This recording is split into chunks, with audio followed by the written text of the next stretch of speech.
충청과 전북 지역에 폭우가 쏟아지면서 주택과 도로 침수 등 피해가 잇따랐습니다. 수도권에는 비가 잦아들었지만 댐 방류량 증가로 한강 수위가 높아지면서 주요 도로가 통제되고 있습니다. 정부가 추석 물가를 잡기 위해 정부 비축 물량을 풀고 할인 쿠폰을 지급하는 등 민생 안정 대책을 내놨습니다.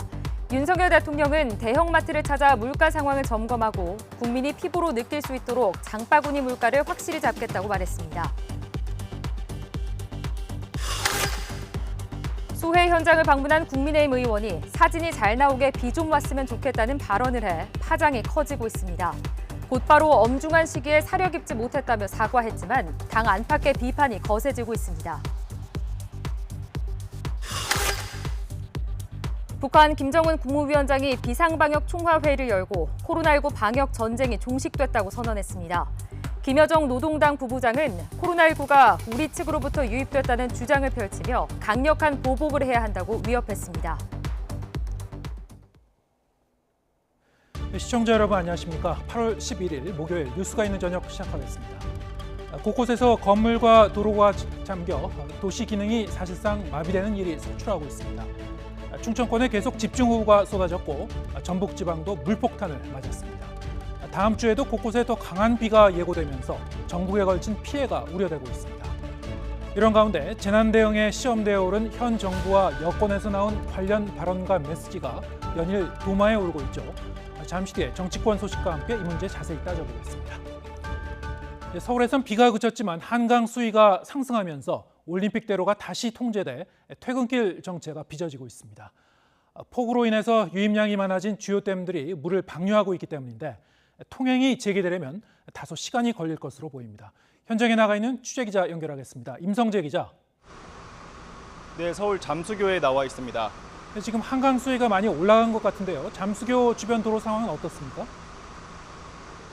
네, 이곳 서울 잠수교는 제 뒤로 보시다시피 완전히 물에 꽉 찬 상태입니다. 특히 한강 수위가 올라가면서 올림픽대로 가양대교에서 동작대교까지 양방향 통행도 전면 통제됐는데요. 이 통제 구간 바로 직전인 이곳 올림픽대로도 차량이 가다서다를 반복하고 있는데 이 퇴근길 정체가 극심할 것으로 보입니다. 한강 수위를 가늠할 수 있는 잠수교 수위는 오늘 새벽 실점 3m 수준에서 오후 6시 20분 기준 8.58m로 상승했습니다. 한강 수위에 직접적인 영향을 미치는 팔당댐에서 여전히 상당히 많은 물을 방류하고 있기 때문인데요. 팔당댐은 1초 만에 12,000여 톤의 물을 쏟아내고 있습니다.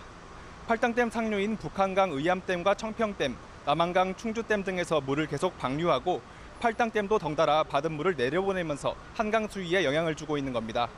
한강 수위가 높아지면서 서울 시내 도로 통제 구간도 늘고 있습니다. 오후 3시 반부터 올림픽대로 가양대교에서 동작대교까지 양방향 통행이 다시 전면 통제됐습니다. 이 밖에 잠수교를 포함한 서울 시내 도로 10여 곳도 여전히 교통 통제 중인데요. 양재천로 양재천교에서 영동 1교 양방향이 통제되고 있고 노들로 여의상류 나들목 연결로도 차량 통행이 어렵습니다. 당산 나들목, 망원 나들목 등도 상황은 마찬가지입니다. 서울 도심 전체 차량 이동 속도는 오후 6시 20분 기준 시속 22km대로 서행하고 있습니다. 특히 서울 도심 주요 간선도로인 올림픽대로 주요 구간마저 양방향 통행이 막히면서 이 퇴근길 교통 혼잡이 불가피할 전망입니다. 이미 정체되는 구간도 있고 추가로 도로가 통제될 수 있는 만큼 이 퇴근길 교통정보 시스템 등을 참고하시길 바랍니다.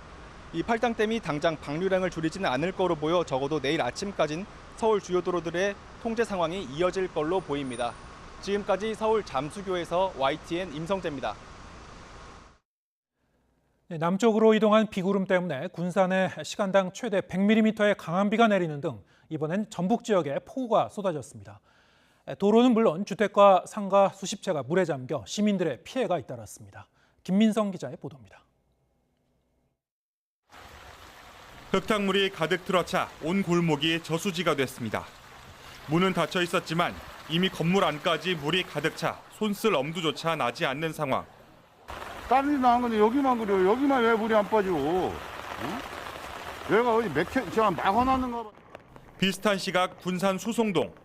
도로가 물에 잠겨 거리엔 버려진 차량만 덩그러니 놓여 있습니다.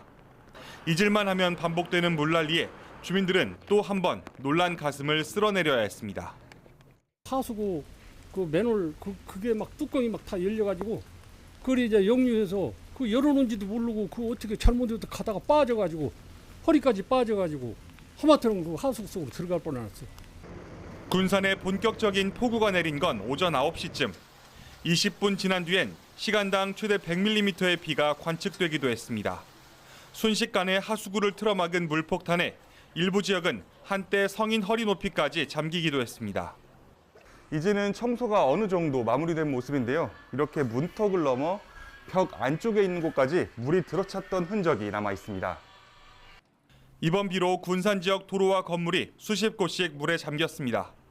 주택 한 곳의 지붕이 무너져 70대 여성이 대피하기도 했습니다. 기상청은 앞으로도 전북 지역에 더 많은 비가 내릴 수도 있다며 계속 주의를 당부했습니다. YTN 김민성입니다. 충청 지역에는 이틀째 집중호우가 쏟아졌습니다. 시간당 60mm가 넘는 폭우에 축대가 무너지고 농경지가 침수되는 등 피해가 잇따랐습니다. 이상곤 기자입니다. 축대가 무너지면서 돌덩이와 토사가 쏟아져 내렸습니다. 중장비를 동원해 응급 복구 작업이 한창입니다. 축대가 무너질 당시 이곳을 지나는 차가 없어 다행히 인명피해는 없었습니다. 주택으로 토사가 밀려든 곳도 있습니다. 다행히 흙더미가 벽에 막혀 지방까지 들어오지 않았지만 추가 붕괴 우려에 70대 거주자는 인근 경로당으로 대피했습니다. 하천에 잠겼던 자전거 도로가 처참한 모습을 드러냈습니다. 포장은 완전히 뜯겨나갔고 하천 곳곳에 숲을 더미와 밀려든 쓰레기들이 가득합니다. 이렇게 도로가 위험한 상황에서 앞으로 비가 계속 온다고 하는데 언제 이제 보수가 될지 안 될지 이제 걱정입니다.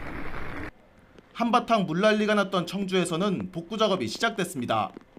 물에 젖어 못 쓰게 된 물건들을 밖으로 꺼내놓고 바닥에 남은 흙탕물을 연신 쓸어냅니다. 공무원들까지 투입됐지만 폭우가 남긴 상처는 쉽사리 지워지지 않습니다. 빨리 복구돼서 이런 일이 절대 없어야 돼요. 청주시에서 정말 빨리 해결해 줘야지 이렇게 사는 건 사는 게 아니에요. 인근 하천이 범람하면서 물에 잠겼던 비닐하우스. 모종은 흙탕물을 뒤집어 썼고 출하를 앞두고 있던 멜론도 뿌리가 썩기 시작해 못 쓰게 됐습니다. 한꺼번에 물이 들어와 버리니까 뭐 어떻게 손 쓸 수가 없었어요. 그래서 너무 좀 마음이 좀 많이 아프고. 충청권에 사흘간 300mm 안팎의 비가 쏟아진 가운데 충남에서만 농경지 160헥타르가 피해를 본 것으로 잠정 집계됐습니다.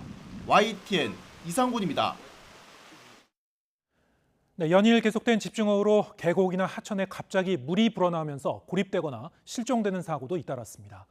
강원도 강릉에서는 댐 수문까지 막고 고립된 야영객 90여 명을 구조하기도 했습니다. 송세혁 기자가 취재했습니다.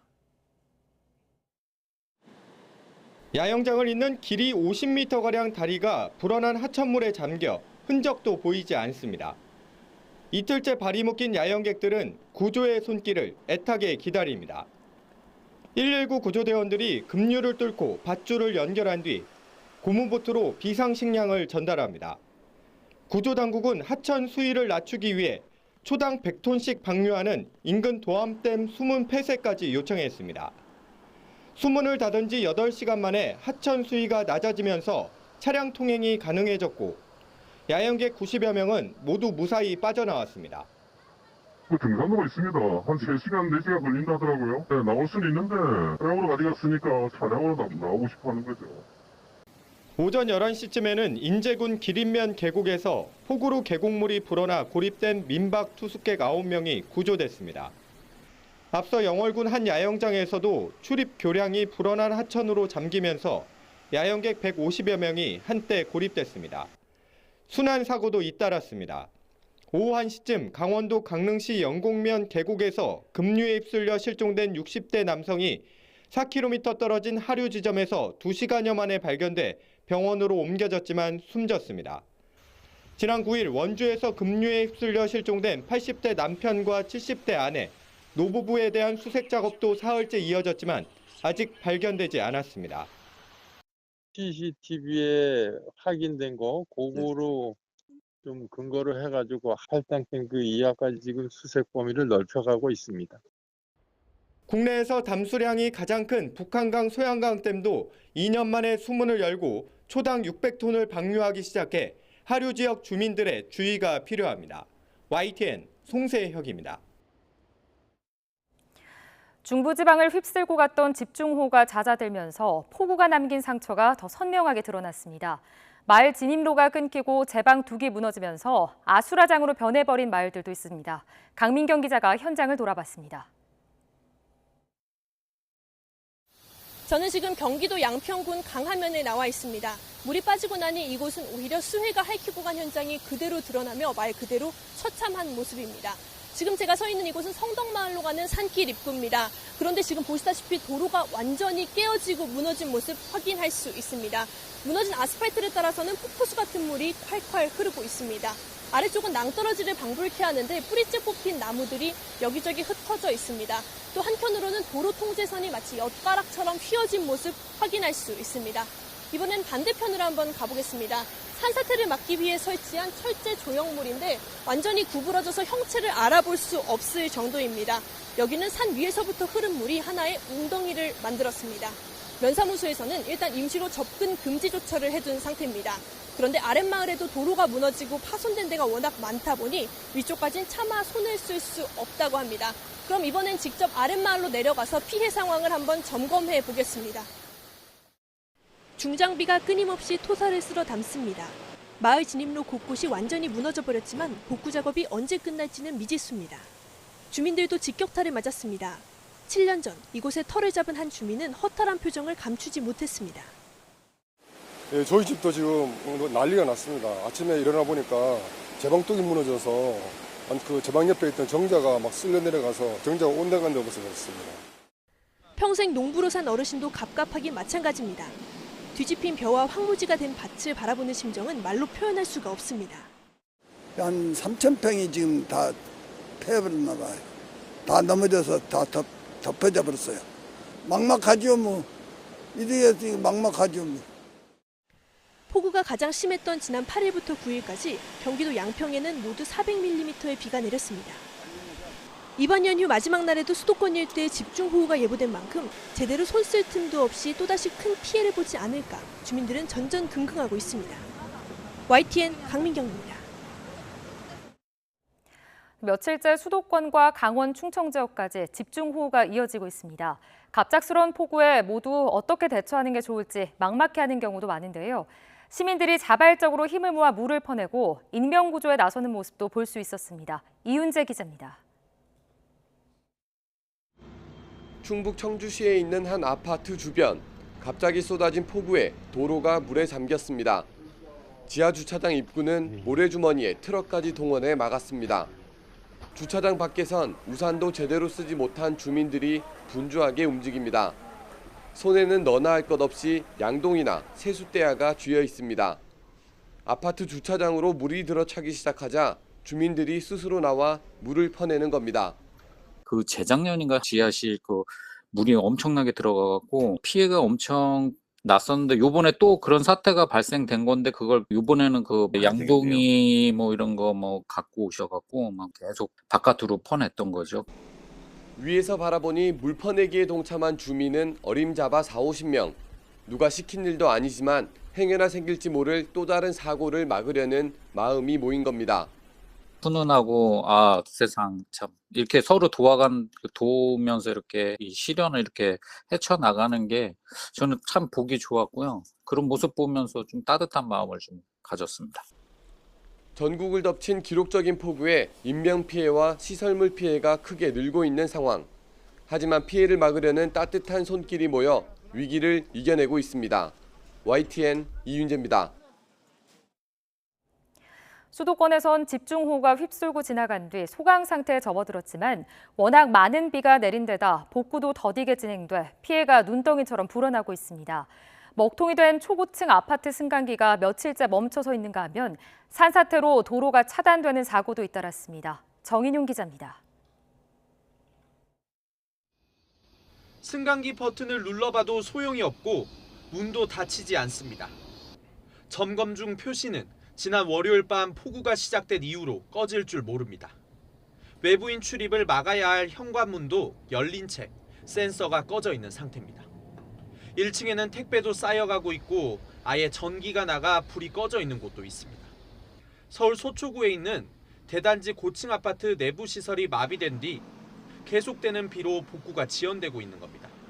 아이들을 등하원시키는데 굉장히 애로사항이 많습니다. 주변 아파트들은 엘리베이터가 정상 가동이 되는데 유독 이 아파트만 엘리베이터가 가동 안 되는 것도 굉장히 이상하고요. 노인분들이 꽤 오고 가고 내려가시고 올라가시면서 숨을 헐떡헐떡 거리시면서 서울 양천구의 또 다른 아파트는 외벽이 떨어져 나갔습니다. 폭우에는 버텼지만 습기가 찬 채로 강풍까지 불다 보니 결국 부서져 내리면서 주차된 차량까지 덮쳤습니다. 북측 외벽은 아마 전동이 비가 안 오더라도 물기가 먹어 있는 것처럼 이렇게 뭔가 스펀지가 젖어 있듯이 그렇게 돼 있어요. 지금 떨어진 게 이상할 정도로 언제 떨어져도 떨어질 거였다고 전 보여요. 누적된 비에 약해진 집안이 무너져 내리는 사고도 잇따르고 있습니다. 화성 광주 고속도로 서용인 나들목 인근에서는 응집력이 약해진 토사가 무너져 내리면서 도로를 덮쳤습니다. 새벽 시간 통행량이 많지 않아 직접적인 피해를 본 차량은 없었지만 복구 작업이 길어지면서 일대에서는 온종일 차량 정체가 이어졌습니다. 새로 생긴 고속도로인데 흘러내려도 흘러내리지 않게끔 뭔가 이렇게 보호막 같은 거나 램프 같은 게 설치되어 있었어야 되는데 그런 게 하나도 설치도 없지. 그냥 이렇게 풀로만 이렇게 쭉 돼 있어가지고 이거 비 많이 오면 문제가 있겠구나라고 생각을 했었는데 수도권에 115년 만에 기록적인 호우가 쏟아지면서 피해도 광범위하고 복구도 더딘 가운데 다음 주 또 많은 비가 예보된 상황. 각종 건물이나 도로, 공사장을 비롯해 야산이나 하천 주변 방벽과 제방, 배수로까지 재취약 지점에 대한 철저한 대비가 필요해 보입니다. YTN 정인용입니다. 서울의 한 자치구에 침수 피해를 막기 위해 물막이판이 설치됐는데요. 많은 예산을 들여 설치했지만 정작 이번 집중호우 때는 고장으로 전혀 작동하지 않은 것으로 YTN 취재 결과 확인됐습니다. 해당 구청은 고장났다는 것도 몰랐습니다. 김철희 기자의 단독 보도입니다. 서울 지하철 2호선과 4호선이 지나는 사당역 인근 도로가 흑빛 강으로 변해버렸습니다. 시민들이 연신 바가지로 물을 밖으로 퍼내보지만 역부족입니다. 온종일 400mm 넘게 쏟아진 비 때문에 주변은 쑥대밭이 됐고 사당역도 결국 침수됐습니다. 사당역 8번 출구 앞에는 이런 피해를 막기 위해 설치한 물막이판이 있습니다. 그런데 YTN 취재진이 확인해보니 물막이판 상태가 온전하지 않았습니다. 물막이판을 작동시키는 리모컨입니다. 여기 있는 버튼을 누르면 누워있던 물막이판이 위로 올라와야 하는데요. 지금은 꿈쩍도 하지 않습니다. 고장난 물막이판은 집중호우가 쏟아진 지난 8일에도 정상 작동하지 않았습니다. 다른 물막이판들 역시 가동되지 않은 건 마찬가지였습니다. 아예 물막이판 위를 콘크리트로 덮어 과속 방지턱 표시를 한 곳도 있습니다. 이렇게 수해 방지시설 작동이 멈춘 동안 피해는 눈덩이처럼 불어났습니다. 여기 지하에 있는 상점들이나 그리고 안쪽에 지하에 살고 계신 주택가에 물을 막아줄 수 있는 기능을 하는 부분인데 이걸 못했어요. 작동을 구청에서 안 시켰기 때문에 비 피해는 훨씬 더 컸습니다. 동작구가 지난 2013년 수해 방지시설 구축을 위해 투입한 돈은 1억 6,900만 원에 달합니다. 많은 돈을 들여 수해 방지시설을 설치하고도 고장이 난 사실조차 몰랐습니다. 이에 대해 동작구청은 지난 4월 실시한 점검에서 물막이판이 모두 정상 판정을 받았고 지난 8일 갑자기 작동을 멈췄다고 해명했습니다. 하지만 고장의 원인이 무엇인지는 파악하지 못하고 있습니다. 원인은 저희도 지금 파악 중인데 내부 유압 기계 장치에 뻘이라던가 이런 게 들어가면 일시적으로 작동이 안 될 수도 있거든요. 수도권에 또다시 집중호우가 예보된 상태지만 고장난 물막이판이 이전에 정상 가동될 가능성은 작습니다. YTN 김철입니다. 이미 많은 비로 피해가 속출하고 있는 가운데 다음 주에는 더 강한 비가 예고됐습니다. 정체전선에 소멸한 7호 태풍 무란이 남긴 막대한 수증기가 더해질 전망이어서 추가 피해가 우려됩니다. 정혜윤 기자의 보도입니다. 수도권에서 충청권으로 이동한 정체전선은 어김없이 폭우를 쏟아부었습니다. 전북 군산의 산업단지에는 1시간에 100mm의 집중호우가 기록됐습니다. 이 지역 관측 이후 가장 강한 비였습니다. 내일 오전까지 호남 지방에는 최고 100mm, 충청과 영남 지방에는 5에서 40mm의 비가 더 내릴 것으로 보입니다. 이후 정체전선은 남부로 더 내려가며 약화하겠고 주말과 휴일에는 비가 잠시 소강 상태에 들겠습니다. 11일부터 13일까지는 정체전선이 이제 이후 점점 남하하는 과정에서 약화되면서 비구름대는 약화되어 소멸될 것으로 예상됩니다. 하지만 광복절 휴일인 월요일에는 북한에서 다시 정체전선이 형성되겠습니다. 여기에 7호 태풍 무란이 남긴 수증기가 더해지며 비구름이 강하게 발달할 것으로 보입니다. 강력한 비구름은 월요일 밤 수도권과 영서지방을 시작으로 화요일 오전에는 충청지방까지 영향을 주겠습니다. 다음 주에 내리는 폭우는 전국에 걸쳐 큰 피해를 줄 가능성이 큽니다. 정체전선이 한 곳에 머물지 않고 이동해 폭우 지속 시간은 짧지만 태풍 수증기 영향으로 이번보다 더 센 비가 쏟아질 것으로 보이기 때문입니다. 많은 비가 내렸고 지반이 약해져 있기 때문에 추가적인 피해가 우려가 되고 있는 상황입니다. 이전보다 적은 비에도 피해 가능성이 높아진 상황이 되기 때문에 특히 다음 주에는 정체전선이 주 후반까지 계속 내륙을 오르내릴 것으로 보여 길어지는 호우에 대한 철저한 대비가 필요합니다. YTN 정혜윤입니다. 유례 없는 집중호우로 침수 피해가 연일 커지고 있습니다. 서울시는 향후 침수 피해를 막기 위해 대형 빗물 터널 건설을 재추진하고 주거용 반지하를 허용하지 않겠다는 카드를 꺼냈는데요. 실효성은 어떨지 관련 내용 이용재 경민대 소방방재학과 교수와 짚어보겠습니다. 안녕하세요. 안녕하세요. 네. 이번 폭우도 사실은 어느 정도 이제 기상 예보가 돼 있는 상태였는데요. 이렇게 전국적으로 지역을 달리하면서 계속 좀 물난리가 나고 있는 것을 저희가 연일 보고 있습니다. 네. 이렇게 보면은 비구름대는 이동하고 있는데요. 거의 그 도시 지역마다 이제 속수무책으로 저희가 당하고 있는 그런 느낌도 드는데요. 이게 좀 피해를 최소화할 수 있는 방법은 없었을까요? 어떻게 보셨나요, 이번에? 사실 안타까운 일이고요. 근본적으로는 그다음에 이번 그 폭우가 정말 뭐 거의 100년에 있을까 말까 한 정도의 그 예측 범위를 좀 벗어났다라는 부분이 하나 있겠고요. 피해가 컸던 부분이 그것이 또 그런 피해 그 폭우의 양도 많지만 게릴라성으로 오르락내리락 하면서 이제 전국적으로 이제 고통을 준 부분이 있겠고 또 하나는 어떤 도시의 피해가 좀 이번에 특히 좀 많았습니다. 특히 수도권 중심으로 그 이유는 폭우의 양도 많았던 것도 그런 부분이 있지만 도시화가 이제 많이 되면서 아스팔트 포장이라든지 콘크리트 포장이라든지 이런 것들이 많아지면서 침투율이 굉장히 적어진 거죠. 그 얘기는 결국 물이 빠른 시간 내에 저지대로 확 몰릴 수 있다라는 그런 위험성이 있었던 부분이 하나가 있는 거고요. 특히 그 중에서도 이 강남 지역이라든지 일부 지역에 이렇게 그 피해가 컸던 부분은 지형적으로도 이게 항아리 지형이라고 보통 얘기하는 건데 저지대이면서 항아리 같이 온풍파이다 보니까 글로 물이 삽시간에 모였던 이런 부분들이 복합적으로 좀 이루어져서 이런 도심지의 피해가 다른 어떤 그 홍수 때보다도 컸던 거다 이렇게 좀 판단이 됩니다. 네. 이번에 이제 저희가 확실히 확인한 것은 사실 이제 뭐 100년 빈도의 폭우다, 뭐 115년 만에 내린 뭐 기록적인 폭우다라고 이제 저희가 표현을 합니다만 저런 이제 그 이상 그 기상 현상이 앞으로는 더 자주 발생할 가능성이 있다. 그러니까 100년 빈도다, 50년 빈도다 이런 그 개념을 좀 달리해야 된다는 그런 생각이 드는데요. 그렇습니다. 그 저는 뭐 기후학자는 아니지만 많은 그 기후 관련 그 전문가분들이 사실은 오래전부터 이러한 어떤 그 기후 변화 이거에 따른 어떤 국지성 폭우 여러 가지 이런 그 자연재해의 위험성들을 수없이 많이 경고를 해왔던 것도 사실이죠.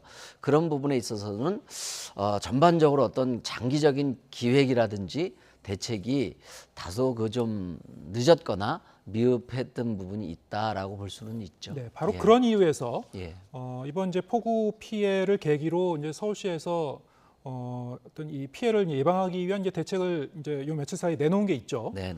이게 100여 년에 한 번 그 발생할 만한 폭우라면은 앞으로 100년 동안에 일어나지 않을 거냐? 절대로 보장할 수 얘기죠. 없습니다. 그래서 이제 예산을 이제 집중 투입해서 만들겠다는 것이 이른바 이제 대심도 터널. 비가 많이 오게 되면은 비를 이제 그 어떤 저류 시설, 지하의 저류 시설에 모아놨다가 이제 그 천천히 빼내는 그런 시설이라고 할 수 있겠죠. 그러니까 쉽게 말씀드려서 이제 그 물이 비교적 저지대에 다시 말씀드려서 항아리 같은 곳에 모이는데 이것이 집중적으로 단시간에 모이다 보니까 그 이 주변 지역이 침수가 되는 거거든요. 그것을 쉽게 말하면 빨대 형태로 해서 바로 한강으로 빼버리겠다라는 거거든요. 예. 그 터널이 뭐 조그만 게 아니라 굉장히 큰 거죠. 뭐 가로 세로가 뭐 5m, 7m 이 정도 이상 되는 그런 그 물관을 통해서 그 침수되는 지역에 있는 물을 단시간 내에 한강으로 빼겠다라는 그런 계획이다라고 보시면 되죠. 이미 이제 양천구 신월동 같은 경우에는 저런 게 좀 만들어져 있다고 하죠. 예, 그렇습니다. 물론 구체적인 그 효용성이라든지 어떻게 해야 될지는 아마 관련 분야 전문가들이 심도 있는 계획에서 추진하겠지만 예. 현재로서 우리가 반면 교사를 알 수 있는 부분이 서울시의 그 양천구에 2년 전에 완공된 것으로 알고 있습니다. 그래서 보통 그것이 저장할 수 있는 감당할 수 있는 물의 양이 32만 톤 정도 되거든요.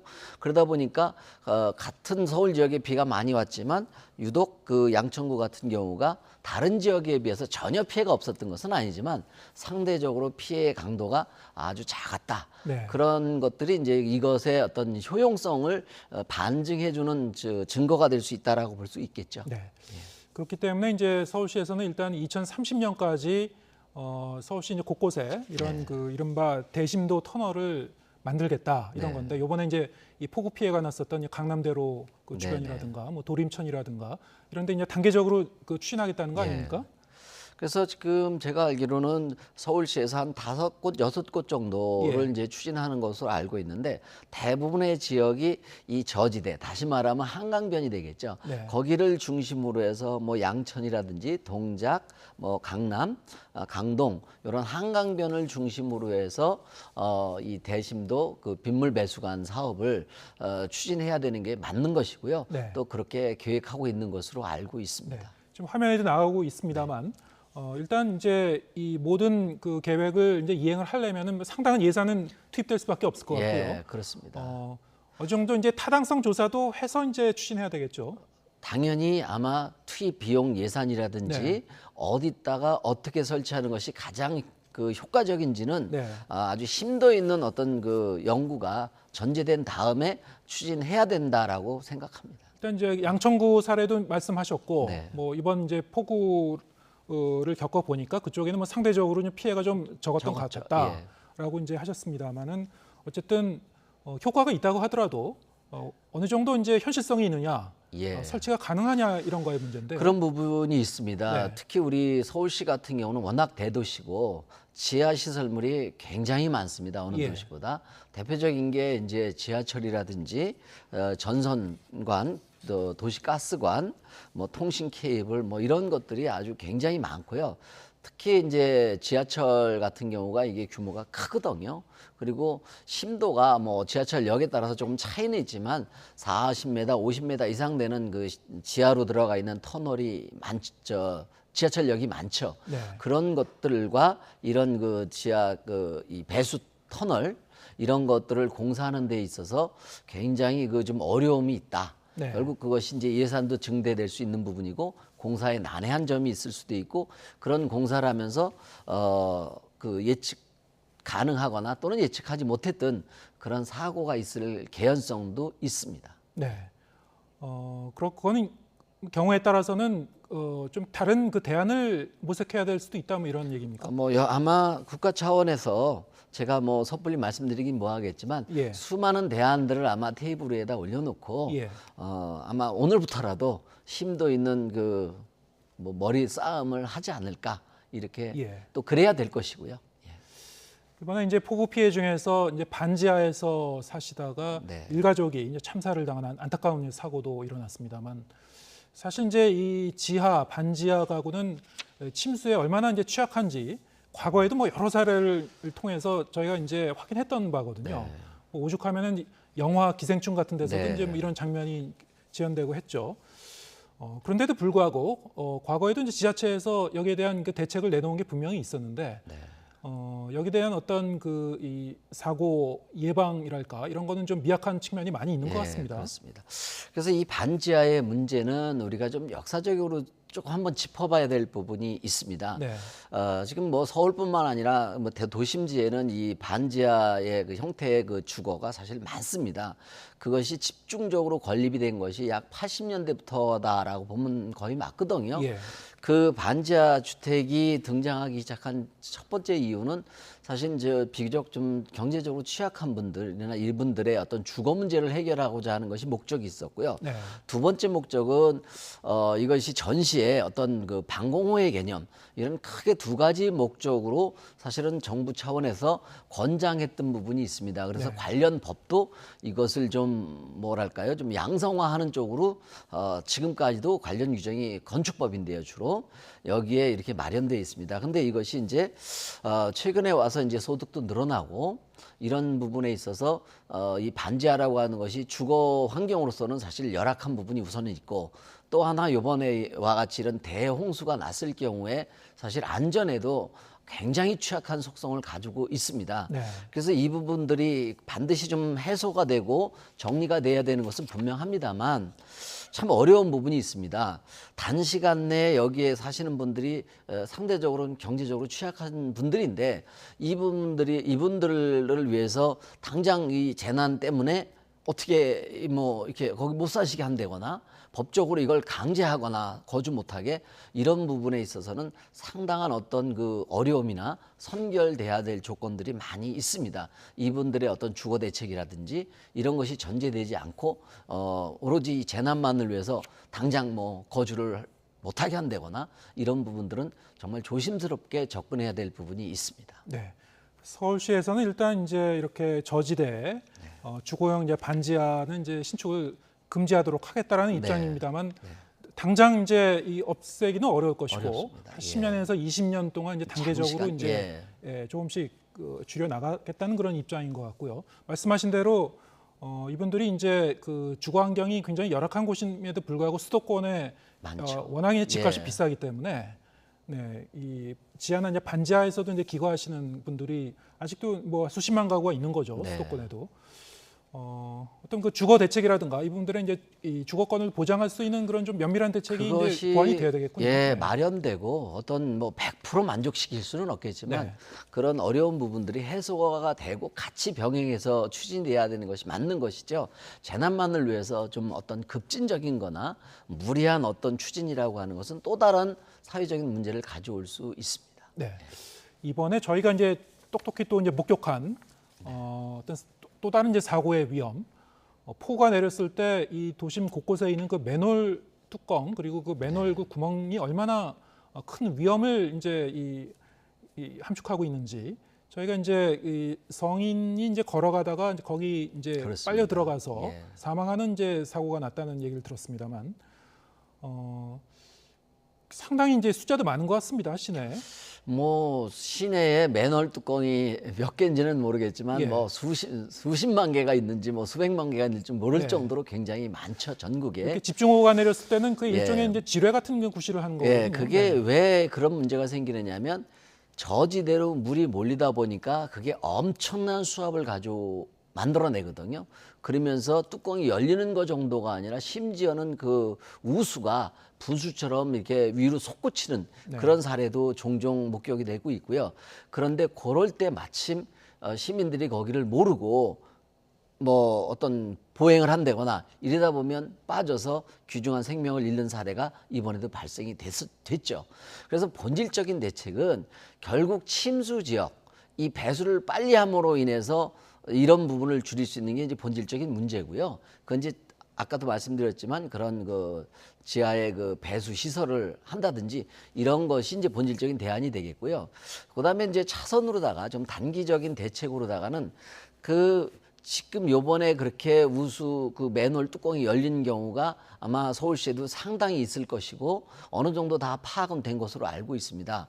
그렇다면 또다시 이런 폭우가 내렸을 때는 사전에 거기다가 어떤 표식을 한다든지 뭐 쉽게 말해서 뭐 빨간 깃발을 꽂는다든지 이래서 좀 단기적인 대책 이래서 좀 그런 그 불행한 사고가 안 일어나게 하는 이런 것들이 좀 같이 병행이 될 것이 필요하다 이렇게 생각하고 당연히 이제 있습니다. 잠금 장치는 돼 있을 것 같은데요. 아, 맨홀이 잠금 장치는 없습니다. 없습니까? 예, 그냥 중력에 의해서 부력에 의해서 뜰 수밖에 없습니다. 그런가요? 이 수압을 견디지 못하면은 못합니다. 예, 보통 맨홀 뚜껑이 뭐 사이즈에 따라서 다르긴 하지만 40kg 내외 정도 되는데 그 정도의 그 무게를 수압이 그냥 들어버리는 거죠. 예, 알겠습니다.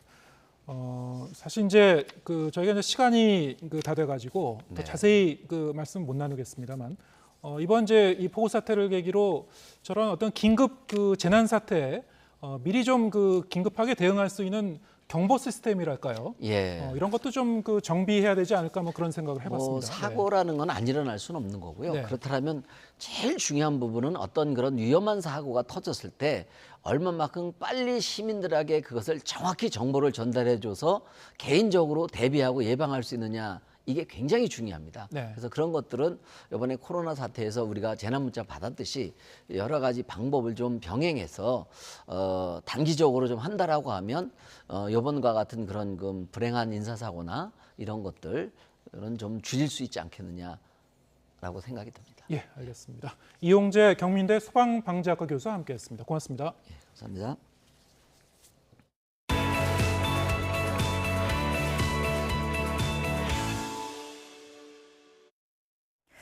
네, 이번 집중호우로 피해를 본 가게와 기업에 대해 금융권이 긴급 금융 지원에 나서기로 했습니다. 은행에서 긴급 생활 안전자금을 대출받거나 기존 대출 만기를 연장할 수 있고 보험금도 더 신속히 받을 수 있습니다. 강희경 기자입니다. 폭우가 휩쓸고 간 마을은 완전히 폐허가 됐고 삶의 터전이었던 시장엔 생채기만 가득합니다. 빨리 이제 주민들의 이주 대책안에 대해서 복귀하는 그런 생활 대책을 좀 마련해 줬으면은. 이번 집중호우로 피해를 본 사람들이 더 빨리 일상으로 돌아갈 수 있도록 금융권이 금융 지원 방안을 마련했습니다. 먼저 수해 피해 가게를 대상으로 긴급 생활 안정자금을 지원합니다. 신한은행은 200억 원 규모 자금으로 1인당 3천만 원까지 대출해주고 농협은행은 농업인을 대상으로 대출금 1억 원까지 우대금리를 적용합니다. 기존 대출은 6개월에서 1년 동안 대출 원리금의 만기 연장이 가능하고 상환유예나 분할 상환도 신청할 수 있습니다. 보험금도 더 신속히 지급됩니다. 피해 고객에 대해 보험금 심사 지급 우선순위를 상향 조정하고 보험료 납부 의무는 6개월 유예하기로 했습니다. 카드사들도 결제대금 청구를 최대 6개월간 유예하고 일부 카드사는 연체료 면제 등을 지원합니다. 피해를 본 소상공인과 중소기업은 산업은행과 기업은행 등에 경영 안정자금을 신청할 수 있습니다. 기존 소상공인 대출금에 대해서도 최대 1년까지 만기 연장과 상환 유예 등이 지원됩니다. 수해 피해 긴급 금융 대응반을 구성한 금융당국은 앞으로도 피해 상황 파악과 금융 지원 대응을 총괄적으로 점검한다는 방침입니다. YTN 강희경입니다. 윤석열 대통령이 대형마트를 찾아 한 달 뒤 추석 때는 국민이 피부로 느낄 수 있도록 장바구니 물가를 잡겠다고 약속했습니다. 역대 최대 규모로 성수품을 공급하고 동시에 수해 복구에도 총력 지원을 독려했습니다. 조은지 기자입니다. 사흘 연속 노란색 민방위복을 입은 윤석열 대통령이 양재동 농협 하나로마트에 등장했습니다. 추석을 한 달 앞두고 민심을 듣고 가격과 수급 상황도 점검하고 정부 조치도 확인했습니다. 물가 안정을 좀 시켜주시면 너무 감사하겠어요. 감사합니다. 우리 정부가 장바구니 물가는 확실하게 챙기겠습니다. 이거는 뭐 밥 줘가지고 고추장 보리굴비라고 딱 먹으면 예 맛있습니다. 그리고 기재부가 생산해야 되네. 저지를 한번 걱정은 덜고 행복은 더하는 추석이라는 문구 앞에서 윤 대통령은 관계부처 장관들 또 민간 기업인 전문가와 머리를 맞대고 명절 때 장보기 부담을 덜 방법을 논의했습니다. 역대 최대 규모로 추석 성수품을 공급하고 정부도 할인 쿠폰 등으로 지원할 예정입니다. 추석만큼은 어려운 분들이 소외감 느끼지 않고 가족과 따뜻한 시간을 보낼 수 있도록 정부가 최선을 다해야 할 것입니다. 국민들께서 피부로 느낄 수 있도록 명절 장바구니 물가를 잡아야 할 것입니다. 가뜩이나 고물가에 최근 집중호우 피해까지 겹친 만큼 윤 대통령은 모든 행정력을 동원해 추석 전까지 피해 보상과 이재민 구호를 마무리 지어야 한다고 독려했습니다. 특별 재난지역 선포도 적극 검토하고 각 부처가 할 수 있는 대응 수단을 총동원해 빠르게 복구에 나설 계획입니다. 특별 재난지역 요건 충족이 확 실시되는 경우 선제적으로 선포하는 한편 추석 연휴 전 완료를 목표로 재정, 세제, 금융 분야를 망라하여 신속하고 충분하게 지원하겠습니다. 윤 대통령은 앞으로도 딱딱한 사무실 회의보다는 현장을 자주 방문할 계획입니다. 휴가에서 복귀하며 말했던 초심과 민심을 삶의 현장에서 찾겠다는 게 대통령실의 설명입니다. YTN 조은지입니다. 국민의힘 의원들이 수해 복구를 돕겠다며 현장 봉사활동에 나섰지만 실언으로 빛이 발했습니다.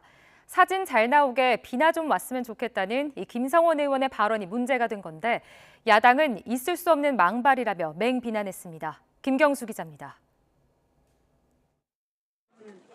국민의힘 의원 40여 명과 보좌진 등이 수해 복구를 돕겠다며 서울 사당동을 찾았습니다. 첫 외부 공개 일정으로 봉사활동에 나선 주호영 비상대책위원장은 엄중한 현장에서 행동 거지를 조심해달라고 거듭 당부했습니다. 수재를 입은 이 수재민들의 참담한 심정을 놓치지 마시고 장난치거나 또 농담하거나 심지어 사진 찍고 하는 이런 일도 좀 안 해주셨으면 좋겠고. 자칫 실언 한마디가 봉사활동 진정성을 통째로 날릴 것을 우려한 건데 곧바로 문제 발언이 터져나왔습니다. 김성원 의원이 사진 잘 나오게 비가 왔으면 좋겠다고 말하자 이미자 의원이 김 의원을 제지하는 장면까지 고스란히 취재진 카메라에 담긴 겁니다. 솔직히 비 좀 왔으면 좋겠다. 최춘식 의원님. 사진 잘 나오고. 최춘식 의원님. 논란이 불거지자 김 의원은 곧바로 엄중한 시기에 경솔하고 사려 깊지 못했다며 진심으로 사과드린다는 입장을 밝혔습니다. 주호영 비대위원장은 평소에도 장난기가 많은 김 의원에게 이번 일에 대해 엄중히 경고했다면서 큰 줄기를 봐달라고 해명했습니다. 주의를 줬는데도 김 의원이 장난기가 좀 있어요. 평소에도 그랬던 것 같아요. 원래 큰 줄기가. 여러분들 노는 데가 우리가 다 찍어보면 여러분들 나온 거 없는 거 하나 크게 봐줘. 작은 거 하나 가지고 큰 뜻을 좀 하지 말고. 민주당은 김 의원의 발언을 망언으로 규정하며 날을 세웠고 문제 발언을 듣고만 있었다며 권성동 원내대표까지 싸잡아 비난했습니다.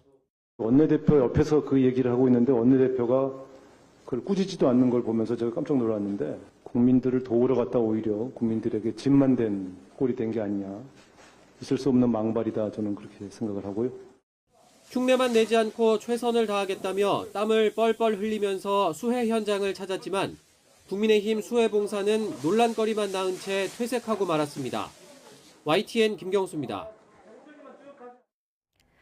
더불어민주당 당대표 선거가 이재명 대세론으로 기울어가는 가운데 박용진 의원이 강훈식 의원을 향해 97그룹 단일화를 촉구했지만 강 의원이 사실상 거부했습니다. 이재명 의원의 압도적인 독주를 멈추기 위한 뾰족한 수도 없는 상황에서 민주당은 전당대회 흥행을 고심하고 있습니다. 박기환 기자입니다. 민주당 당권주자인 박용진 의원은 97그룹으로 함께 묶이는 강훈식 의원을 향해 다시 한번 단일화하자며 손을 내밀었습니다. 민심과 당심이 확인되는 방식이면 어떤 방식이든 강훈식 후보가 제안하는 방식으로 단일화를 이뤄낼 용의가 있다. 이번 주 일반 국민 1차 여론조사가 진행되고 전당대회 일정도 반환점을 도는 시점에서 더는 단일화를 늦출 수 없다고 통첩한 겁니다. 그러나 강훈식 의원은 지금 시점에서 박 의원 제안은 명분도 파괴력도 감동도 없다며 일단 거부했습니다. 8주로에 자꾸 단일화라고 하는 방지턱을 설치하는 느낌이라서요. 지금 시점에 단일화 논의 명분, 파괴력, 감동 어떤 게 있을까요?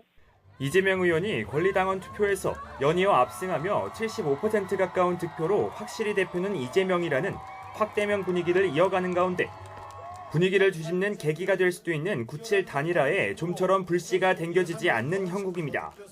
당내에서도 시간이 갈수록 단일화가 어려워진다는 점에서 전당대회가 흥행하기 쉽지 않다는 관측이 나옵니다. 가장 극적인 흥행은 국민의힘 이준석 대표가 당대표 됐을 때의 전당대회가 가장 흥미롭지 않았나 이런 생각이 드는데 그분도 좀 잘렸잖아요. 저도 흥행이 되기를 원하고 그런 방향을 기대했습니다만 남은 기간을 조금 더 지켜봐야 되겠다. 우상호 비대위원장도 야당 의원들이 보복 수사에 노출된 상황에서 기소만으로 불이익을 주는데 신중해야 한다며 기소 시 직무정지 당원 개정에 힘을 실은 가운데 이재명 의원은 사법 리스크에 대한 공세를 정면으로 반박하면서 대세론 굳히기에 나서고 있습니다. 이게 부정부패, 제가 단돈 1원도 받은 일이 없고 지금 겨우 하는 일이 혹시 절차상 뭐 잘못한 게 없나 이런 걸 조사하고 있는 중이에요. 다 아시지 않습니까? 97그룹 단일화가 사실상 무산될 가능성이 높아지면서 민주당 전당대회는 이재명 대세론 속에 큰 관심을 받지 못하고 있습니다. 박용진, 강훈식 두 후보가 막판 극적으로 손을 맞잡을 수 있을지 주목됩니다. YTN 박견입니다.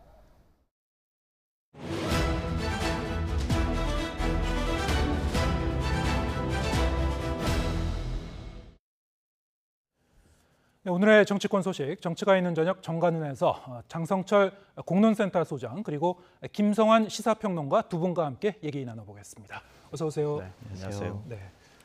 저희가 조금 전에 이 정치부 리포트를 통해서도 보셨습니다만 지금 이제 현 정부와 여권이 이 긴급 그 재난 대응 상황인데요.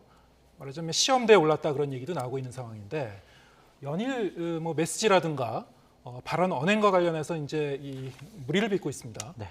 오늘은 이제 이 김성환 의원의 이제 그 발언이 문제가 됐는데 이게 이제 어떤 그 한 가지 어떤 그 특별한 사례가 아니고 최근 며칠 동안 일어난 그 사례를 보면은 어떤 그 패턴이 있는 것 같습니다. 어떻게 보셨습니까? 뭐 대통령, 대통령실, 내각 장관 그리고 지금 국민의힘 여당의 국회의원까지 매일 하루에 한 건씩 경쟁적으로 지금 말실수하고 국민을 화나게 하는 발언을 하고 있습니다.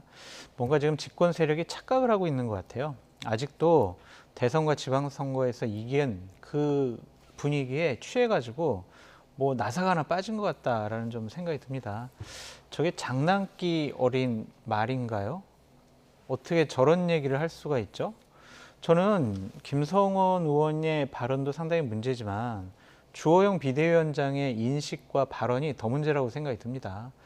지금 저 장소는 어떤 장소입니까? 정말 수해를 입어서 내 피와 같은, 내 살과 같은 그런 여러 가지 물품들을 훼손당하고 잃어버리고 지금 삶의 기반이 무너져 가고 있는 그런 분들 앞에서 비 때문에 지금 많은 피해를 받았잖아요. 그런데 저기서 비가 더 내렸으면 좋겠다. 저는 우상호 의원이 비대위원장이 얘기한 것처럼 있을 수 없는 망발이에요. 저런 얘기를 한 인식, 대응, 태도 모든 것이 총체적으로 다 문제다라고 말씀드릴 수밖에 없고요. 주호영 비대위원장께서 장난기 있다. 그리고 기자들한테 자꾸 화를 내세요. 어제 같은 경우도 자꾸 비대위, 뭐 전당대회 물어보니까 한 번 물어봤으면 됐지 왜 자꾸 말귀를 못 알아듣느냐라는 얘기를 하고 오늘은 당신네들 노는 거 찍어보면 별거 다 나올 거가 아니냐 이런 식으로 기자들을 혼내고 힐난하고 화를 내요. 비대위원장 이러면 안 돼요. 당 비상 상황이잖아요. 지지율 떨어지잖아요. 그러면은 보다도 겸손하고 겸허하게 언론 앞에서 국민들을 향한 메시지를 내야 합니다. 지금 저런 모습들은요 결코 바람직스럽지 않습니다. 네, 지금 뭐 여러 가지 쓴소리를 하셨는데 최근에 이제 며칠 동안 이번 주 내내 뭐 비가 왔습니다만 일단 그 대통령실의 이제 메시지 관리부터 잘못됐다는 지적도 있었고요. 오늘 뭐 이 여권에서 저런 발언도 나왔습니다만 어떻게 보셨습니까? 다 말씀하셨기 때문에 제가 더 덧붙이는 게 조금 그런데요. 네. 일단 진심이라고 하는 건 사람의 마음에 와 닿아야지 느낄 수 있는 거잖아요. 근데 진심이 느껴지지 않는다 이런 생각이 들고요. 진심이 느껴지지 않는 이유가 뭘까 이렇게 생각하면 뭐에 쫓기듯이 해야 한다는 의무감에 자꾸 하기 시작하니까 일이 벌어지고 있는 거 아닌가 이렇게 생각하는데요. 예를 들면 이제 홍보 문제 지적하셨지만 대통령 지지율은 바닥으로 내려간 상황이에요. 근데 이런 상황에서 대통령은 언론 홍보의 필요성을 언급하지 않았습니까? 그러니까 문제의 출발점은 대통령인데 언론 홍보가 부족했기 때문에 뭔가 문제가 있고 지지율이 떨어질 것처럼 얘기했어요. 불난 집에 호떡집에 불난 것처럼 대통령실의 관계자가 나와서 언론 인터뷰를 하기 시작합니다. 조율되지 않은 얘기들 나오기 시작하고요. 대통령이 사저지휘한 부분에 대해서 비 온다고 퇴근 안 하냐 뭐 이런 얘기를 하기 시작하고 그 다음에 대통령의 수해 현장 방문 카드뉴스 만들겠다고 했다가 참사를 그 홍보에 이용했다 이런 비난 사고 있고 이런 일들이 계속 반복되는 겁니다. 근데 이게 결국은 이제 대통령으로부터 비롯된 문제거든요. 거기에서 비롯돼서 결국은 당내 혼란이 발생하기도 했고 그리고 지금 대통령실에서 그걸 대응하면서 또 엇박자가 나는 뭐 이런 상황이 발생하는 건데요. 그러니까 우리 상황이 굉장히 복잡하고 힘들 때에는 오히려 한번 쉬고 가라 이렇게 얘기하잖아요. 좀 정리를 할 필요가 있는데 정리를 안 한 상황에서 마구 그냥 앞으로만 뛰어가려고 하는 거 아닌가 이런 생각을 합니다. 그러니까 지금 대통령실의 메시지 관리에 문제가 있다고 하면 그러면 홍보 기능이 제대로 돌아가고 있는지 확인하고 그 메시지는 누구로부터 어떻게 관리되어야 하는지를 준비하고 메시지를 던져야 하는데 뭐 하다못해 대통령도 나가가지고 수해 현장에서 엉뚱한 얘기들 하고 있잖아요.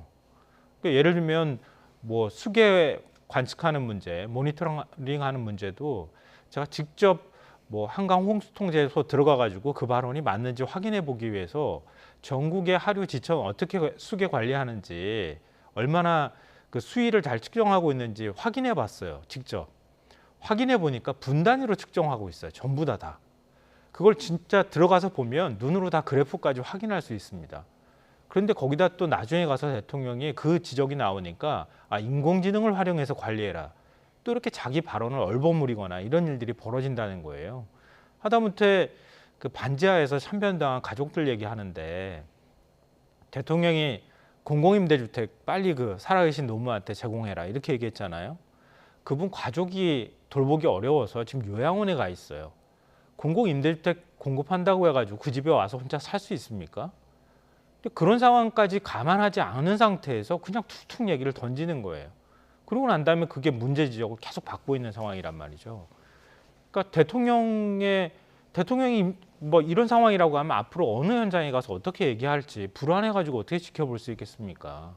그 나중에 그 발언을 옹호하기 위해서 억지로 막 만들어낸 말들을 대통령실에서 붙이다 보니까 오히려 그게 또 논란이 되는 이런 악순환이 계속 반복되고 있는 거 아닌가 그런 생각이 듭니다. 네.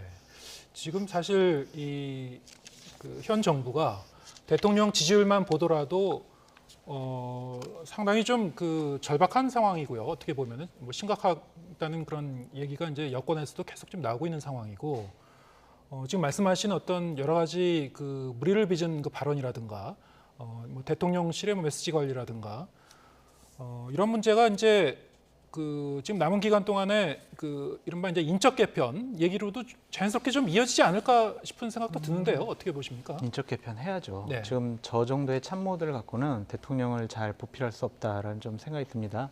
지금 저 참모들은 국민의 민심을 잘 파악을 해서 대통령께 전달해야 되는데 지금은 거꾸로 됐어요.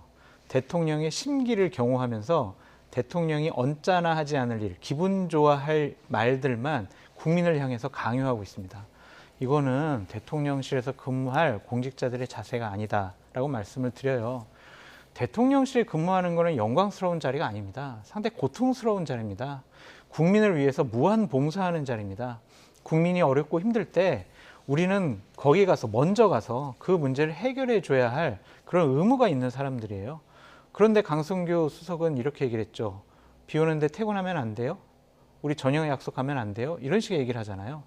대통령을 모실, 대통령에서 일할 그런 기본적인 자세와 자질이 안 돼 있다라고 말씀을 드리고 다음 주가 취임 100일이잖아요. 그러면 지금 여러 가지 난맥상 보이는 상황들을 돌파하기 위해서는 일단은 인적 개편을 하시는 것이 좋습니다. 대상은요, 비서실장 바꿔야 합니다.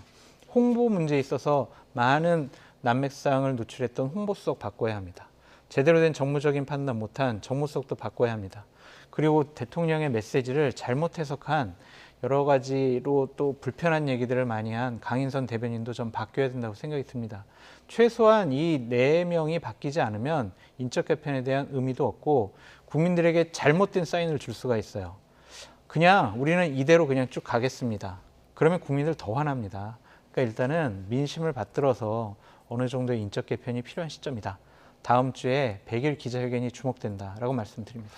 근데 저 하나 걱정되는 건 뭐냐면요. 말씀하신 것처럼 하기 위해서는 타이밍을 놓치지 말아야 되거든요. 자꾸 밀려가면서 하는 거예요. 밀려가서 하다 보면 더 이상 밀리면 안 된다는 생각을 갖게 돼요. 그러니까 여기서 밀리면은 더 힘들어지기 때문에 우린 밀리면 안 된다. 그럼 오기가 발동되는 거예요. 그러니까 이전에도 사실 국정 운영할 때 그런 모습들이 계속 반복되는 형태들이 나타났는데요. 이번에도 제일 좋은 시점은 사실 여름휴가 복귀하자마자였을 거예요. 대통령이 대국민 사과 한번 하고 그리고 뭔가 뭐 내각이나 아니면은 대통령실 인적 개편 하겠다고 발표를 그때 했더라면 훨씬 지금보다 나은 여론으로 갈 수 있었을 거라고 보거든요. 근데 그 타이밍 놓쳤어요. 그리고 난 다음에 사실 교육부 장관 그만두는 과정도 매끄럽지 못했고요. 지금 다시 추가 개각 문제나 뭐 이런 것들 나오지도 않을 뿐더러 또 분위기를 전환하기 위해서 지금 비어있는 자리, 보건복지부 장관이나 뭐 지금 공정거래위원장도 마찬가지고요. 지금 교육부 장관 임명도 해야 되는 상황이잖아요. 검찰총장도 지금 추천위원회 구성한다는 얘기가 언제부터 나왔는데 아직도 지금 안 하고 있는 거예요. 그런 거라도 좀 꺼내놓으면서 분위기를 바꿔가고 대통령이 뭔가 일신하는 모습을 보여주는구나 이렇게 가야 되는데 좀 그렇게 하지 않고 먼저 비판받기 시작했어요. 이제 또 다음번에 또 인적 개편 얘기 나오잖아요. 아, 밀려서 했구나. 이렇게 얘기가 나올 수밖에 없다는 거예요. 그러니까 그렇게 밀리지 않기 위해서는 우리가 지금 더 뛰어야 돼. 이런 강박 때문에 움직이다 보면 더 안 되는 이런 현상들이 계속 반복된다는 거예요.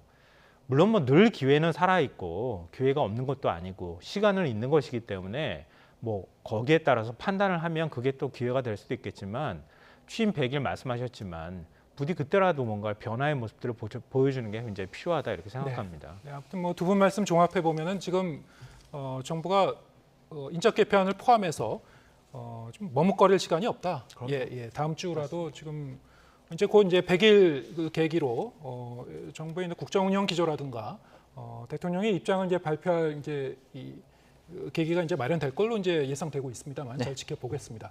국민의힘 상황 짚어보겠습니다. 지금 비대위로 이제 빠르게 전환됐는데요. 일단 지금 가장 큰 관심사는 이준석 대표의 가처분 신청. 일단 그 13일 날 기자회견이 지금 잡혀 있죠. 거기서 이준석 대표가 어떤 입장을 내놓을지 이게 일단 1차적인 관심인 것 같아요. 어떻게 전망하고 계신지? 아직까지는 입을 다물고 있죠. 네. 하지만 뭐 뻔하죠. 내가 왜 가처분 신청을 했는지, 그리고 지난 한 달 동안 당원들을 만나고 난 후에 느꼈던 소회들, 그리고 앞으로 자기가 정치적으로 무엇을 어떻게 할지 그런 것들을 얘기를 할 것으로 보여집니다. 근데 측근들에게는 이런 얘기를 했대요. 그러니까 내가 큰 거 한 건 이번에 얘기를 할 거다라는 식으로 얘기를 했는데, 큰 거 한 건이 뭘까요? 글쎄요, 그거는 구체적으로 본인도 얘기를 하지 않고 그냥 두고 보라고 이런 식으로 좀 얘기를 하고 있습니다. 그래서 일단은 한번 두고 보셨으면 좋겠고요. 일단은 가처분 신청을 어제 냈습니다. 그렇기 때문에 이 가처분 신청이 앞으로 한 대략 20일 안에는 결정이 날 것 같아요. 17일 날 첫 신문 기일이라고 하잖아요. 예. 그럼 뭐 빠른 시일 안에 아마 가처분 신청이 나올 겁니다. 그것과 관련해서 인용이 되든 기각이 되든 이준석 대표가 앞으로 정치를 어떻게 할 것인가에 대한 분명한 해답은 13일 기자회견 때 해야 될 거예요. 왜냐하면 지금 국민의힘 계열의 많은 중진들이 당을 먼저 생각해라. 당을 먼저 생각해야지 지금 법적인 소송을 걸고 당을 공격하면은 당신 국민의힘 보수파 진영에서 정치 앞으로 못할 거다. 그러니까 좀 자중자애해라. 이런 식의 얘기를 하고 있는데 저는 좀 다른 생각입니다. 국민의힘이 이준석 대표라는 젊은 정치인을 몰아내려고 했던 저런 모습들은요. 비합리적이고 비상식적이고 폭력적인 모습을 보여왔습니다. 그것에 대해서 분명히 이준석 대표가 법정 소송을 하면서 좀 경종을 울려야 한다. 그것이 집권 여당인 국민의힘이 지성주의, 이성을 찾아가는 그런 하나의 시발점이 돼야 된다라고 전 말씀드리고 싶습니다. 이준석 대표 쫓아내면은 모든 것이 다 잘 될 줄 알았지만 지금 대통령 국민의힘 지지율 낮아지고 있고 방금 전에 우리 봤듯이 지도부들 나가서 봉사한다고 하면서 말실수만 하고 있잖아요. 그러니까 이런 것들을 좀 한번 다시 한번 이준석 대표나 국민의힘이 가다듬는 계기로 삼았으면 좋겠다. 무조건 당신 하지 마. 이런 식의 협박은 안 될 것 같아요. 도리에 맞지 않아요. 왜냐하면 주호영 비대위원장이요. 2016년에 공천에서 배제됐을 때 가처분 신청했습니다. 본인은 가처분 신청해도 되고 이준석 대표는 가처분 신청 하면 안 됩니까? 뭐가 다릅니까? 본인이 한 것은 정당한 방어고 이준석 대표가 하는 것은 당을 망치려고 하는 해당 행위입니까? 이거는 모순된 말이에요. 그래서 일단은 진행이 되고 있으니까 정치적으로 풀려면 뭐 주호영 비대위원장이나 윤핵관들의 어떤 양보라든지 타협점이 나와야 돼요. 그냥 이준석 대표 보고 당신 참어. 이것은 옳지 않다라고 말씀드립니다. 지금 말씀하신 부분, 이준석 대표를 이제 만류를 하거나 설득을 하려면은 어느 정도의 이제 명분이나 출구는 마련해 줘야 되지 않겠느냐 이런 그렇죠. 부분인데요. 그럼 어떤 게 가능할까요? 근데 저는 뭐 이 비유 드는데요. 네. 막다른 골목에 몰아넣은 쥐가 할 수 있는 행동이 뭐가 있겠어요? 무는 거예요. 근데 그 쥐한테 왜 물어? 이렇게 물어보면 뭐라고 하겠습니까? 살기 위해서 물어야죠. 그러니까 이준석 대표는 지금 살아야 되는 거잖아요. 네. 그러니까 가처분 신청 내는 것도 살기 위해서 내는 건데 무슨 거창한 논리가 사실은 필요하겠어요. 뭐 말씀하셨던 것처럼 당이 사실은 자신을 쫓아내고 있다고 생각하고 있고 해임 절차도 사실 원만하지 않게 뭐 절차적 하자의 문제도 있고 정당성에 관한 문제도 있는 거란 말이에요.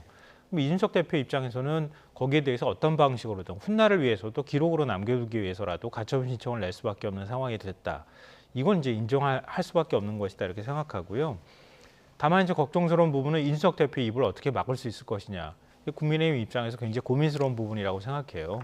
당대표는 그냥 일반적인 뭐 국회의원 자리 하나하고 비교할 수 있는 자리가 아니잖아요. 지난 대선 때 어떤 일이 있었는지 이준석 대표 잘 알고 있을 겁니다. 그 이후에 뭐 지방선거 있었던 과정도 마찬가지일 거고요. 이준석 대표가 입 열 때마다 폭탄이 터져나올 가능성이 저는 있다고 봐요.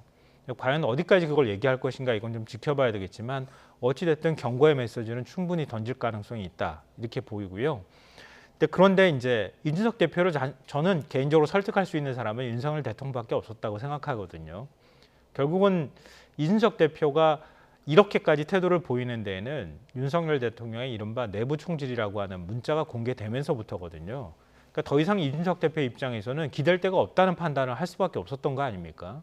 윤핵관하고는 싸우지만 대통령하고는 싸워서는 안 된다는 생각을 본인이 했었을 텐데 불가피하게 대통령하고도 싸워야 되는구나라는 생각을 했다는 거잖아요. 근데 지금 이런 상황에서 이른바 이준석 대표를 옹호하는 입장에 섰다고 하는 박민영 대변인을 청와대 홍보수석실 행정관으로 데려간단 말이에요. 지금 이거를 어떤 메시지로 해석해야 될까? 그러니까 이른바 모 보수신문에서 내부 총질이라는 게 결국 박민영 대표가 윤 대통령 비판하면서부터 시작된 것이다. 이렇게 얘기를 하고 있잖아요. 저는 뭐 그게 알리바이 만들어주는 거라고도 생각하고 있지만 어찌됐든 간에 그렇게 했던 당사자를 대통령실에서 당겨가지고 행정관으로 임명했다고 하는 얘기는 윤 대통령이 내부 총질이라고 하는 단어에 지금 이런 상황 만들 의도가 없었다는 것을 보여주는 일종의 상징적인 메시지를 던지려고 하는 거라고 보는 거거든요. 그런데 이준석 대표를 설득할 생각이 거꾸로 말하면 전혀 없다는 얘기이기도 해요. 이 얘기는 뭐냐면 이준석 대표가 던지는 메시지에 대해서 박민영 대변인을 영입함으로써 그걸 희석시키려고 하는 전략이 포함되어 있다고 볼 수 있거든요. 나중에 가가지고 아마 이준석 대표하고 맞서는 역할을 해야 될 수도 있을 겁니다. 그렇다면 윤석열 대통령이 전혀 태도를 바꿀 생각이 없다고 볼 수 있거든요. 하다못해 만날 의사도 제가 볼 땐 전혀 없어 보여요. 그러니까 결국은 이준석 대표 입장에서는 계속 맞서면서 가면서 자신의 주장이 맞다는 거를 뭐 몸으로 입증하는 거 외에는 방법이 없다. 그러니까 윤석열 대통령 지지율은 계속 이런 상황으로 쭉 간다고 가정하면 어느 순간부터 뭐 장 소장께서도 얘기한 바가 있는 것으로 제가 알지만 대통령하고 함께 가기 어렵다고 만약에 국민의힘 의원들이 생각하는 그 순간부터는 상황이 완전히 달라질 수도 있겠다 이런 생각합니다. 네. 마지막으로 이제 민주당 상황 간단히 짚어보겠습니다. 지금 이제 민주당 전당대회에서 이제 가장 뜨거운 쟁점으로 떠오른 것 중에 하나가 이제 이 당헌 80조 개정 문제죠.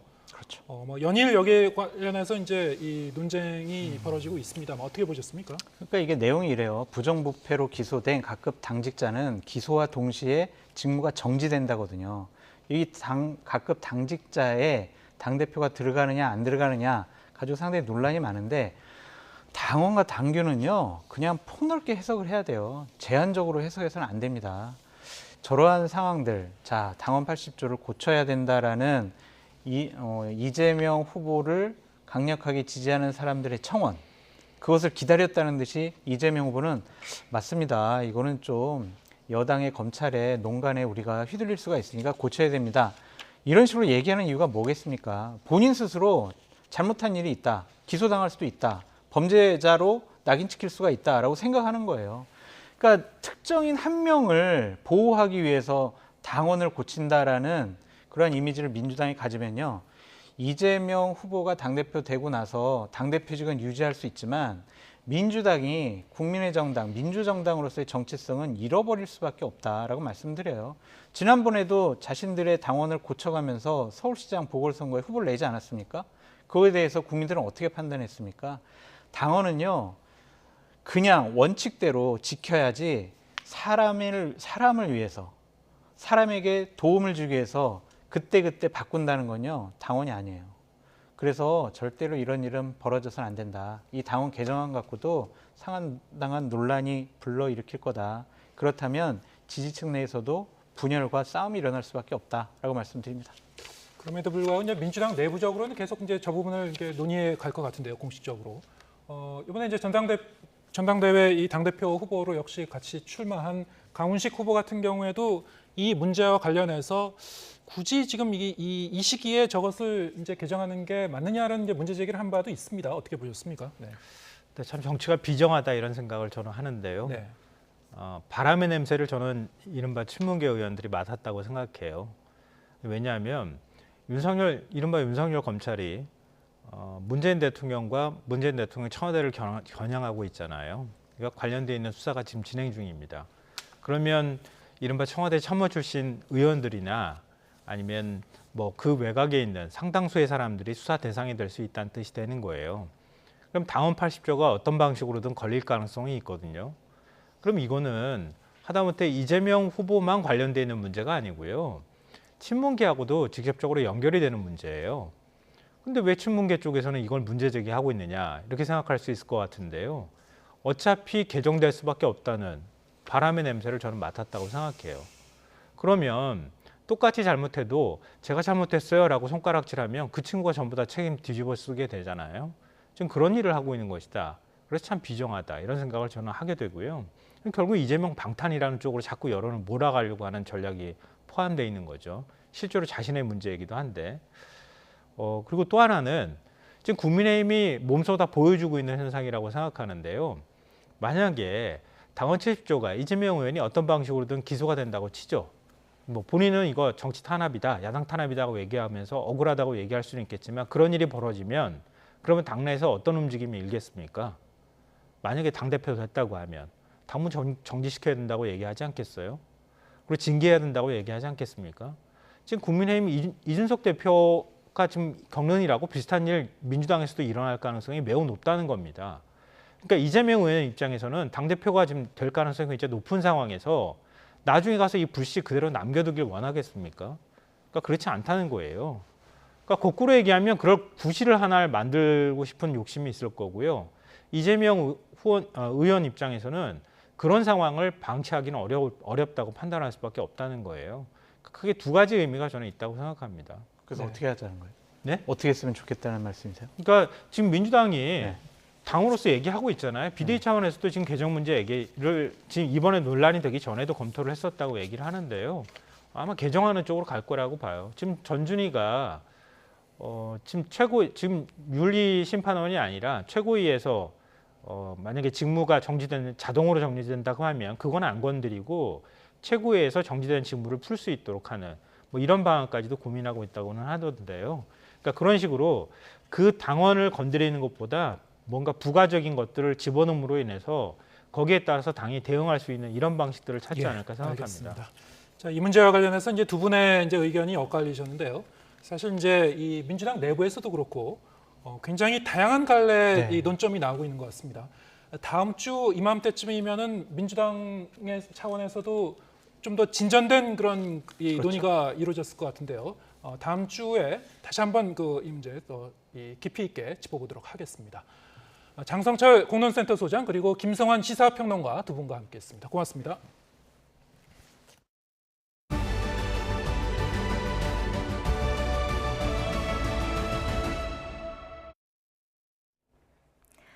자, 온라인에서 화제가 된 소식을 전해드리는 오늘 세 컷. 첫 소식은 한 대형 할인마트에서 출시한 과자 이름 때문에 논란이 된 사연인데요.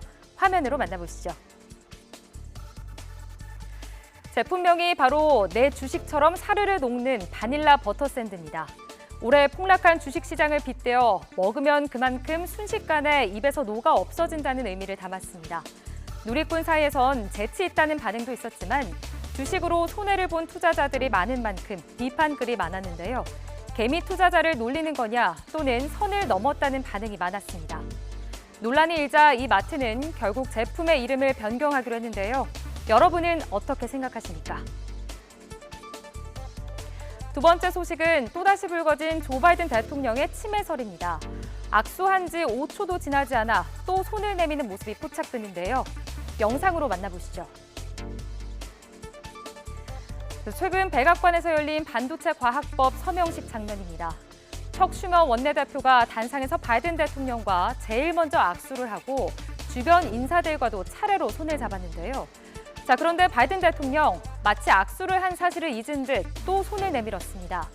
정확히 어떤 상황이었는지 알 수는 없지만 누리꾼들은 이 영상을 공유하며 바이든 대통령이 악수를 잊는 데 걸린 시간은 단 5초라며 걱정을 쏟아냈습니다. 마지막 컷은 74년 만에 프랑스 센강에서 발견된 흰 돌고래 벨루가 소식입니다. 식음을 전폐하며 많은 이들의 애를 태웠던 벨루가가 결국 고향에 닿지 못하고 숨을 거뒀습니다. 어제 벨루가를 바다로 돌려보내기 위한 구조 작업이 이어졌는데요. 긴급 이송 중에 상태가 더 나빠져 결국 안락사됐다는 안타까운 소식이 전해졌습니다. 의료진들은 눈에 띄게 고통을 겪는 벨루가를 위해 안락사가 최선의 방법이었다고 전했는데요. 어쩌다가 먼 센강까지 굶주림에 지쳐왔는지 하늘나라 바닷가에서는 마음껏 헤엄칠 수 있기를 바랍니다. 지금까지 오늘 세 컷이었습니다.